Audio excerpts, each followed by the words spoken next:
जय शिवराय मित्रांनो, MHB मराठी न्यूजमध्ये तुम्हा सर्वांचं स्वागत आहे. शेतकरी बांधवांसाठी आजची सर्वात मोठी आणि आनंदाची बातमी घेऊन आम्ही आलो आहोत. प्रधानमंत्री किसान सन्मान निधी योजनेच्या 22व्या हप्त्याची प्रतीक्षा आता संपली आहे. हा व्हिडिओ अत्यंत महत्त्वाचा आहे, त्यामुळे तो पूर्ण पहा, जेणेकरून कोणतीही माहिती सुटणार नाही. पुढे जाण्यापूर्वी जर तुम्ही आमच्या चॅनलवर नवीन असाल तर आत्ताच सबस्क्राईब करा आणि व्हिडिओला लाईक करायला विसरू नका. मित्रांनो, अवघ्या 3 दिवसानंतर म्हणजेच 13 मार्च 2026 रोजी PM किसान योजनेचा 22वा हप्ता देशभरातील पात्र शेतकऱ्यांच्या खात्यात जमा होणार आहे.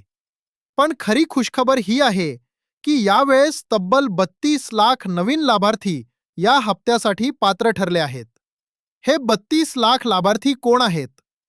ज्या शेतकरी बांधवांची वारसा हक्काने जमिनीची नोंद झाली होती किंवा ज्यांचे रजिस्ट्रेशन झाले असूनही KYC, आधार सीडिंग किंवा लँड सीडिंगमधील त्रुटीमुळे हप्ते रखडले होते, अशा 32 लाख शेतकऱ्यांचे प्रश्न मार्गी लागले आहेत. आता या सर्वांना 22व्या हप्त्याचा लाभ मिळणार आहे. आकडेवारीवर एक नजर. 21व्या हप्त्यावेळी 9,03,89,000 लाभार्थ्यांना सुमारे 18,601 कोटी रुपये वितरित करण्यात आले होते. यावेळी 22व्या हप्त्यासाठी लाभार्थी संख्या वाढून 9,32,00,000 झाली आहे आणि सुमारे 18,640 कोटी रुपयांचे वितरण केले जाणार आहे. आपल्या महाराष्ट्राचा विचार केला तर गेल्या हप्त्यात 90,42,000 शेतकरी पात्र होते. मात्र ताज्या अपडेटनुसार यावेळेस ही संख्या 93,66,000च्या पार जाण्याची शक्यता आहे. म्हणजेच राज्यातील लाखो शेतकऱ्यांना या निर्णयामुळे मोठा दिलासा मिळाला आहे. नमो शेतकरी योजना अपडेट. PM किसान सोबतच राज्य सरकारच्या नमो शेतकरी महासन्मान निधी योजनेबाबतही प्रशासकीय पातळीवर मोठ्या हालचाली सुरू आहेत. लवकरच राज्य सरकार या संदर्भात नवीन GR निर्गमित करण्याची शक्यता आहे.